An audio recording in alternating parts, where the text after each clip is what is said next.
বলেন এখানে আমরা যেই কজন বসা আছি ডেলি কতবার মন খুইলা আল্লাহ বলি, আল্লাহ কতবার মন খুইলা আল্লাহ বলি।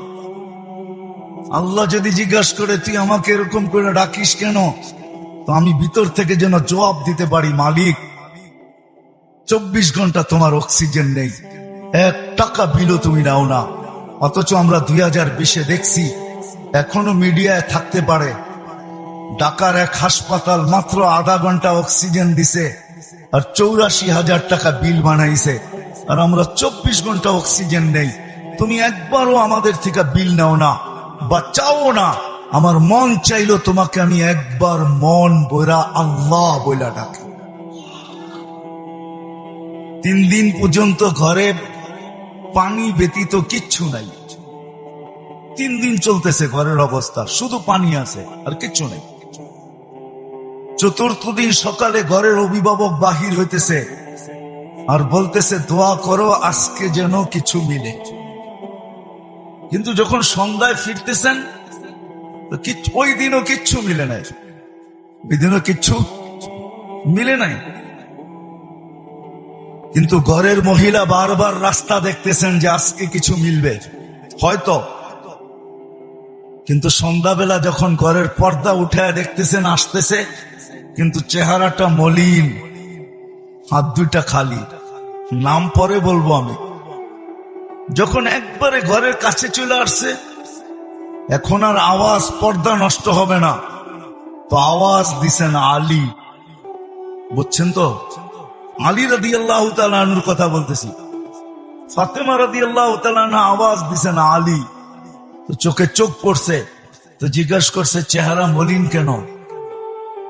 বলছে আজকেও কিছু মিলে নাই। তো ঘরের মহিলা বলতেছে ওয়াজাদনা শাকারনা লাম নাজিস সাবারনা। পাবো তো শুকরিয়া আদায় করব না, পাবো তো সবর করব। দুনো অবস্থায় আল্লাহ আমাদের সাথে। আর আলী এটা জানো, আল্লাহ যাদের সাথে থাকে তাদের চেহারা মলিন হওয়ার শোভা পায় না। একটু ভাবেন না, একটু ভাবেন না। তো দরজা খোলার পরে যখন ঢুকতেছেন ঘরে, আলী রাদিয়াল্লাহু তাআলা আনহু বলতেছেন ফাতেমা সাররাত ওয়া তাবাসসামাত। ফাতেমা মুস্কি মুস্কি হাসতেছিল। 4র্থ দিনের ক্ষুধার্ত। এটা ওই দিনের কাহিনী যেই দিন হাসান হোসাইনকে আল্লাহর রাসূল জিহ্বা চোষায়া খিদা নিবারণ করাইছেন। ওই দিনের কাহিনী বলতেছি আমি। কিন্তু স্বামী এমনি তো মনটা খারাপ, স্ত্রী মলম দিতেছেন, সেও যদি চেহারা খারাপ করে তাহলে চেহারাটা আরো ভাঙ্গা পড়বে, দিলে আরো ব্যথা পাবে। তো প্রথম সান্ত্বনা দিছে আলী, পাবো তো শুকরিয়া আদায় করব, না পাবো তো সবর করব। দুনো অবস্থা আল্লাহ আমাদের সাথে। আমাদের জন্য শোভা পায় না যাদের সাথে আল্লাহ থাকে চেহারা মলিন হোক। স্বামী যখন ঘরে ঢুকতেছেন, আলী রাদিয়াল্লাহু তাআলা আনহু বলতেছে ফাতেমা সাররাত ওয়া তাবাসসামাত। ফাতেমা মুস্কি মুস্কি হাসতেছিল, আমার আগমনে খুশিতে নাচতেছিল। আলী রাদিয়াল্লাহু তাআলা আনহু বলতেছেন আমি আর নিজেকে ধরে রাখতে পারি নাই, তো আমি কাঁধে হাত রাইখা দোয়া দিতেছিলাম রহিমাল্লাহ, আল্লাহ তোমার উপরে রহমত নাযিল করো। বলেন এই সম্পর্কটা কতটুকু সুখী? আমাদেরও তো এরকম একটা সম্পর্ক আছে। যদি আমরা তুলনা করি তাহলে ওই সম্পর্কটা কতটুকু সুখী, আমরা কতটুকু সুখী। আমি কিন্তু অনেকগুলা জিনিস দেখায় বুঝাইতে চাইতেছি। এজন্যই আমার কথা শুরুটা ছিল যে একক শ্রেষ্ঠ মানুষ, যেটা সৃষ্টির ভিতরে সবচেয়ে বড় সেরা, এই মানুষটার ভাবা উচিত যে আল্লাহ দিন আমাকে কেন দিলেন, দিনের পরিবেশ আমার জন্য কেন প্রয়োজন, আর কোন সৃষ্টির জন্য দিনের পরিবেশ নাই কেন। এটা ভাবা উচিত, চিন্তা করা উচিত। আমি কয়েকটা উদাহরণ দিলাম, হাজারও দেওয়া যাবে। অথচ মুসা আলাইহিস সালাম আল্লাহকে জিজ্ঞাসা করছেন আমার জান্নাতের বন্ধুকে, তো আল্লাহ বলে কসাই। তো মুসা আলাইহিস সালাম ঠিকানা চাইছেন যে আমার জানা দরকার, কসাই এত বড় উচ্চ মর্যাদায় কি করে উঠলো, কি কাজের বিনিময়ে উঠলো যে আমার জান্নাতের বন্ধু হবে। তো মুসা আলাইহিস সালাম যায় দেখছেন, পুরা কাহিনীকে আমি শর্ট করতেছি, যে কসাই যখন সকালে বাড়ির থেকে বাহির হয় দোকানের উদ্দেশ্যে, তো বৃদ্ধা মার পরিপূর্ণ সেবা করা তারপরে দোকানে আসে। আবার যখন ফিরা যায় মার মতো সত্তাকেও বৃদ্ধাশ্রমে রেখা আসে, বাবার মতো ব্যক্তিত্বকেও বৃদ্ধাশ্রমে রেখা আসে। ঘরের থেকে বাহির করে, নিজে তো খাটে থাকে কিন্তু বাবা মাকে গাড়ির গ্যারেজের ভিতরে থাকতে বাধ্য করে। আমি আঙ্গুল দিয়ে দেখাবো না আপনাদেরকে, আমি দেখাইতে পারি, আমার কাছে রিপোর্ট আছে, এটা আমরাও জানি। মানুষ যখন দিন না বোঝে তখনই কিন্তু ভাই ভাইয়ের বিরুদ্ধে, আমি তো বৃদ্ধাশ্রমের কথা বলতেছি, আজকে তো মিডিয়াতে দেখা যায় সন্তান মা বাবাকে সাত সাত টুকরা করে। সত্য তো? কারণটা কি? সে দিন বোঝে নাই, দিনের প্রয়োজনীয়তা মনে করে না, যে দিন আমার জন্য কেন, কেন দিলেন আল্লাহ আমার জন্য দিন। তখনই কিন্তু যা আমরা দেখতেছি বর্তমানে, এগুলা দেখতে হইতেছে এই জন্য যে ভাই ভাইয়ের বিরুদ্ধে কেস করতেছে। সিভিল কেস কিন্তু সমস্ত আপনজনের বিরুদ্ধে, প্রতিবেশীর বিরুদ্ধে খুব কম, আপনজনের বিরুদ্ধেই সিভিল কেস, জাগা জমিন কেস সবচেয়ে বেশি। আপনি 80% কেন 90% পাবেন। আমার কাছে দুটা ইতিহাস আছে, চলেন শর্টে দুটাই শুনে আনি। সুফিয়ানে সৌরি রহমতুল্লাহ আলাই আলী রাদিয়াল্লাহু তাআলা আনহুর ছাত্র ছিলেন। উনি একবার স্বপ্নে দেখছেন যে কোন এক গ্রাম্য লোকের জানাজা ওনাকে পড়াইতে বলা হইতেছে। উনি ভাবতেছিলেন যে এই লোকটা এমন কি আমল করত যে স্বপ্নে আমাকে দেখাইতে হইল, আর আমার আর তার মাঝে এত দূরত্ব যে আমি যায় তার জানাজা পড়াবো। তো সে যখন গ্রামে পৌঁছলেন, লোকজনদেরকে জিজ্ঞাসা করলেন যে এই লোকটার আমল এমন কি ছিল। তো সবাই হাসেন আর বলেন তেমন কিছু ছিল না, সাধারণই ছিল। সাধারণ বোঝেন, তেমন কোনো বিশেষ আমল ছিল না। তো সুফিয়ানে সৌরি রহমতুল্লাহ আলাইহি ভাবতেছিলেন যে সঠিক খবরটা এখানে গ্রামের লোকদের থেকে পাওয়া যাবে না, বাড়ির জিজ্ঞাসা করি। তো বাড়িতে যেয়ে জিজ্ঞাসা করছে লোকটার আমল কেমন কি ছিল যে আমাকে স্বপ্নে দেখানো হলো তার জানাজা পড়াইতে হবে। তো বাড়ির লোকেরাও বলল তেমন কিছু আমরা দেখি নাই, সাধারণই ছিল। তো কোনো মাধ্যমে সে তার স্ত্রীকে জিজ্ঞাসা করলো যে এমন কি আমল ছিল। তো সেও বলল সাধারণ লোকেই ছিল, কিন্তু একটা আমল তার এতটুকু বেশি ছিল, সে কোরআন পড়তে জানতো না, কিন্তু সকাল বিকাল কোরআনকে নিত আর পৃষ্ঠা উল্টাইতে থাকতো, আর একটু পর পর চুমা দিতে থাকতো, আর চোখের পানি জড়ায় বলতো কালামুল্লাহ, আমার মালিকের কালাম, আমি পড়তে জানি না। সুফিয়ানে সৌরি রহমতুল্লাহ আলাইহি চিৎকার দিয়া বলতেছিলেন হাদা হুয়া, এটাই ওইটা, এই কারণেই এর মর্যাদা এত উপরে। এমনও পাওয়া যায় মুনকার নাকির যখন আসবে তো কোরআন বলবে কাগজটা আমাকে দাও, আমি জবাবটা লেখা দিই। জিজ্ঞাসা করবে তোমার পরিচয়, তো বলবে আমি কালাম, আল্লাহর কালাম। এই ব্যক্তি কোরআনের সাথে অগত, এই কোরআনের সাথে এই ব্যক্তির সম্পর্ক ছিল, অগাধ সম্পর্ক ছিল। কোরআনকে সে ভালোবাসত, পড়তে পারত না, কিন্তু সকাল বিকাল দুইবার হইল কোরআনকে নিত আর মহব্বতে চুমা দিত। পড়তে পারত না, কিন্তু সকাল হোক, দুপুর হোক, বিকাল হোক, 24 ঘন্টার ভিতরে কয়েকবার না হোক, একবার হইল 3 বার সূরা ইখলাসের মাধ্যমে পুরা কোরআনের সওয়াব নিজের আমল নামায় লিখতে কখনো বলতো না। এক শ্বাসও আল্লাহর হুকুম মানা ব্যতীত নিতে পারতাম না। শ্বাস প্রশ্বাস কাটটা নেন, টাইনা নেন কি আর ছাড়েন কি? টানি অক্সিজেন ছাড়িও, ঠিক না? ছাড়ি টানি পিওর অক্সিজেন, যখন ছাড়ি তো ছাড়ি দূষিত অক্সিজেন, ঠিক না? হ্যাঁ, এই অক্সিজেনটা রিফাইন করে কোন দেশের মেশিন দিয়া না? আল্লাহ এই গাছ দিয়া এটাকে রিফাইন করেন। এটা কে নেয়? নিয়ে আবার সে পিওর অক্সিজেন আমাদেরকে ফেরত দেয়।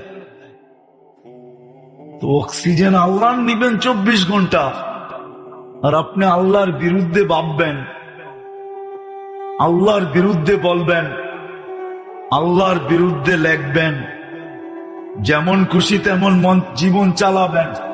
আপনার আমার বিবেক কি বলে? এটা কি পসিবল? হ্যাঁ, অক্সিজেন কার নেই? হ্যাঁ, পয়সায় না বিনা পয়সায়? হ্যাঁ, এখনো তো মনে হয় নেটের জগৎ থেকে মুছা যায় নাই। 2020-এ আধা ঘন্টা অক্সিজেন দিয়া 84,000 টাকা বিল করছে ঢাকার এক ক্লিনিক। মানুষ এন্তেকাল হয়, মারা যায় না। যদিও আমরা মারা বলি, মারা গেছে, আসলে আসল শব্দ হলো এন্তেকাল, স্থান পরিবর্তন। এক জগতে ছিলাম, মার পেটে আসছিলাম, মার পেটের থেকে দুনিয়ার পেটে আসছি, এইখান থেকে আখেরাতের পেটে চলে যাব, ওইখানে চিরদিন থাকব। এই জন্য আমরা আমাদের সম্পর্ক কোরআনের সাথে জুড়ি, পড়তে না পারি, ভালোবাসার মাধ্যমে জুড়ি। ডেলি 2 বার হলো, সকালে একবার, বিকালে একবার কোরআনটাকে নেই, মোহাব্বতের সাথে একটা চুমা দিয়ে রাখি। এতটুক বইলা রাখি, মালিক পড়তে পারি না কিন্তু মোহাব্বত তো করতে পারি। কসম খোদা, কোরআনকে যে মোহাব্বত করার মতো করবে। কিতাবে পাওয়া যায় মৃত্যু হওয়ার সাথে সাথে কোরআন তার উপরে ছায়া করে দাঁড়ায় যাবে। 550 লিটার ডেলি আমরা অক্সিজেন নিই, মাসে 16,500 লিটার নেই। 1% তো নেন না। অক্সিজেন নিব আল্লাহর, আর আল্লাহর বিরুদ্ধে বলবো? হ্যাঁ, ইচ্ছা স্বাধীনতা দিচ্ছেন বিদায় সম্ভব। এই জন্য কথা শেষ আমার, আসেন এই কোরআনই সম্মেলন, এইখান থেকে আমি মা বোনদেরকেও বলবো, আপনাদের পায়ে হাত রাইখেও বলবো, যুবকদেরকেও বলবো, আসো, 60-70 বছরের জীবন এটাই শেষ না, এটা তো শুরু। শেষ নাই এই জীবনের, যে অস্তিত্ব নিছে তার শেষ নাই, তার শেষ নাই। আমাদের বয়সটা কিন্তু ছোট, 60-70 বছর। কেন জানেন? অন্যান্য উম্মতকে তো 1000 দিলেন, 900 দিলেন, 400 দিলেন, 300 দিলেন, আমাদেরকে 60-70 কেন দিলেন? আমাদের দেশে একটা রীতিনীতি আছে, ভালোবাসার পাত্রকে বেশি খাটাইতে চায় না, পরিশ্রম করাইতে চায় না, ঘাম জড়াইতে চায় না। এই জন্য আল্লাহ আমাদের বয়স কম দিছেন মোহাব্বত করে, যে তোমাদেরকে বেশি খাটাবো না, তোমরা 60-70 বছর থাইকা চলে আসো, এতটুকুই যথেষ্ট। আপনি বলবেন এটা তো প্রমাণ হলো না, আমি আরো প্রমাণ দিতেছি বয়সের ভিতরে। কোন উম্মতের আমার জানা নাই, 2500 উলামায়ে কেরাম জানে কিনা আমি জানি না, কিন্তু আমার জানা নাই কোন উম্মতের বয়স আল্লাহ মাফ করছেন কিনা। এই উম্মত প্রাপ্ত বয়স্ক হওয়া পর্যন্ত পুরাটা সময় মাফ। তো পুরুষ হিসাবে প্রথমেই আমাদের 60 থেকে 15 বছর মাফ, কলম উঠানো। আবার যা বাকি রইল ওটার ভিতরে আবার 4/1 মাফ। 4/1 যতক্ষণ ঘুমানো থাকবে, 4/1 বলতে 6 ঘন্টা ঘুমায়, ঘুমন্ত সময়টা মাফ, কলম উঠানো থাকে, দুই দিক দিয়ে মাফ হলো। এটাই ভালোবাসার প্রমাণ যে আল্লাহ আমাদেরকে বেশি খাটাইতে চান না। আমার তো মনে হয়, আমি বলি আল্লাহ এতটুকু মনে আমাদেরকে বেশি দিয়া দিচ্ছেন। 40-45 বছর যেটা আমরা থাকবো, 30-35 বছর যেটা, এটা মনে হয় বেশি। কারণ আল্লাহ মনে হয় চাইছিলেন এই উম্মত আসবে, জমিনে পা রাখবে আর চলে সিধা জান্নাতে চলে যাবে। সাধারণ নারী পুরুষ নির্বিশেষে আমরা অধিকাংশই কোরআন পড়তে জানি না, ঠিক না? এখন যদি আমি আপনাদেরকে প্রশ্ন করি, আমরা তো কোরআন পড়তে জানি না, কোরআন আমরা পড়তে জানি না, খতমের সওয়াব আমরা পাবো তো পাবো কি করে? পড়তেই তো জানি না। কিন্তু আল্লাহর সিস্টেম দেখেন, যে উম্মতকে আল্লাহ কালাম দিছেন, পড়তে জানুক আর না জানুক, আল্লাহ চান এই উম্মত যেন কোরআনের খতমের সওয়াব ব্যতীত আল্লাহর কাছে না যান, কোরআনের খতমের সওয়াব নিয়ে যান। ডেলি যদি সে ইচ্ছা করে তাহলে 100 খতমের সওয়াবও নিতে পারে। এই জন্যই আল্লাহ সূরা ইখলাস নাযিল করেছেন। ইখলাস 3 বার পড়বে, 1 খতম কোরআনের সওয়াব। 300 বার পড়বে, 100 কোরআন খতমের সওয়াব। আর সূরা ইখলাস পড়ে না আমাদের ভিতরে এরকম কোন লোক নাই। আলহামদুলিল্লাহ, মুসলমান যে নর নারী হিসাবে সূরা ইখলাস সবাই পড়ে। কুল হুয়াল্লাহু আহাদ, আল্লাহুস সামাদ, এই সূরাটা আমরা সবাই পারি। 24 ইঞ্চি জিনিসে 36 ইঞ্চি জিনিস দেখানো যায় না, ঠিক না? কি বলেন? জিনিসটা যদি 24-36 ইঞ্চি হয় বা 48 ইঞ্চি হয়, এটাকে 24 ইঞ্চিতে দেখানো যাবে না। ঠিক আজকের মাহফিল বা আয়োজন, কেরাত নাশিদ সম্মেলন, এটা যে কি জিনিস, এটাকে এইখানে বসে বোঝানো যাবে না, দেখানো যাবে না। কেননা কোরআনের সম্পর্ক এখানে। কোরআন কালামুল্লাহ, আল্লাহর কালাম। যে আল্লাহ ভালোবাসা আমাদেরকে এই কালাম দিছেন। কোন উম্মতকে কিন্তু আল্লাহ কালাম দেন নাই, কিতাব দিছেন বটে, কিন্তু কালাম দেন নাই। স্বয়ং আল্লাহর কালাম। এই জন্যই তো আলী রাদিয়াল্লাহু তাআলা আনহু বুঝাইতেছিলেন, তুমি কি চাও যে আল্লাহ তোমার সাথে কথা বলুক? আল্লাহ তোমার সাথে কথা বলুক, তাহলে তুমি কোরআন তেলাওয়াত করো, তাহলে আল্লাহ তোমার সাথে কথা বলবে। আচ্ছা, একটা ভাবেন, যদি এরকম চ্যানেল থাকতো, এরকম কোন সিস্টেম থাকতো যে আমাদের দেশের প্রধানরা আমাদের সাথে যখন আমরা চাবো তখনই কথা বলবে, কি কেমন লাগতো? হ্যাঁ, সিরিয়াল কিরকম হইতো? কেমন সিরিয়াল হইতো বলেন না?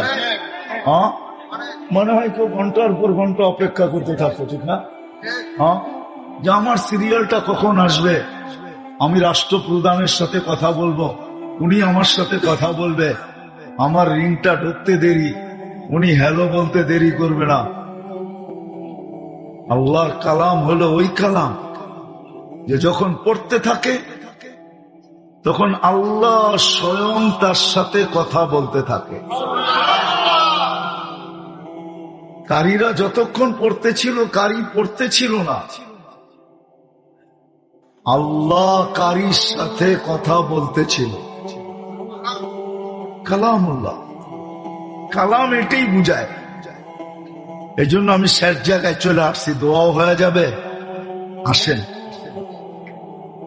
আমরা নিজের সম্পর্কটা কালামের সাথে রাখি, কালামের সাথে, কালামুল্লাহর সাথে। যে যত বেশি নিজেকে সংযুক্ত করবে, এতটুকু যদি করে, যদিও আমি বলে বেড়াই সব সময় যে আমার দেশের মানুষ কালাম পড়তে পারে না, কিন্তু বেশিরভাগ মানুষ কি পাওয়া যায় যে সারা বৎসরে একবার কোরআনটা নিয়ে চুমাও দেয় না। আমরা যদি সকাল বিকালও কোরআনটা নিয়ে চুমা দেই যদি শুধু, আর চুমা দেওয়ার পরে যদি বলি আল্লাহ পড়তে পারি না, তাতে কি আসে যায়? আমি তো মোহাব্বত করতে পারি, বিদায় তোমার কালাম উঠাইলাম, আর আমি কালামের মোহাব্বতে কালামকে চুমা দিলাম। আল্লাহ জিজ্ঞাসা করছিলেন আমি কি রব নই? আমরা সিগনেচার দিয়ে আসছি সাদা কাগজে, আপনি আমাদের রব। আজকে যদিও নাকি আমরা ভুলে গেছি, সত্য এটাই, সমাজের চতুর্দিকে তাকাইলে দেখা যায় সবকিছু পাওয়ার পরে ভুলছি তো শুধু আল্লাহকে ভুলছি, আর কাউকে ভুলি নাই। আপনি যুবকের দিকে তাকান আর বৃদ্ধের দিকে তাকান, নারীর দিকে তাকান আর পুরুষের দিকে তাকান, শিক্ষিতর দিকে তাকান আর অশিক্ষিতর দিকে তাকান, গরিবের দিকে তাকান আর ধনীর দিকে তাকান, উচ্চ সোসাইটিওয়ালাদেরকে দেখেন আর নিম্ন সোসাইটিওয়ালাদেরকে দেখেন, সবার দিকে তাকাইলে একটা কথা সুস্পষ্ট, সবকিছু আল্লাহর থেকে পাওয়ার পরে কিন্তু আমরা ভুলে গেছি আল্লাহকে। সবকিছু পাওয়ার পরে সত্য তো, হ্যাঁ, যদি প্রমাণ চান আমি দিতে পারি, প্রমাণ চান আমি যুক্তি দিয়ে দিতে পারি। বলেন ডেলি অক্সিজেন নেন কার? কে অক্সিজেন দেয় আমাদেরকে? হ্যাঁ মানেন? হ্যাঁ, আমার তো বুঝে আসে না আপনাদের এলাকায় ঢোকার পরে যে উন্নত বিশ্বের কোন লোককে যদি এই এলাকায় ছেড়ে দেওয়া হয়, বা ঢাকা শহরের ঘনবসতি এলাকাগুলাতে ছেড়ে দেওয়া হয়, বা পুরান ঢাকার কোনো গলিতে ঢুকাইয়া দেওয়া হয়, ও মনে হয় বাহির হইয়া ভাববে যে এইখানের মানুষ অক্সিজেন নেয় কি করে। ঠিক না? মনে হয় বুঝাইতে পারি না, কিন্তু আমাদের নিতে কোনো অসুবিধা হয়? হ্যাঁ, আপনার গলিতে অক্সিজেন কে ঢুকায়? হ্যাঁ, কাটটা নেই, প্রতিদিন কার অক্সিজেন কতটুকু নেই জানি? হ্যাঁ, পার হেড 550 লিটার নেই। মাছ যদি 30 দিনে হয়, তাহলে আর আপনি আর আমি 16,500 লিটার পার মান্থ নেই অক্সিজেন।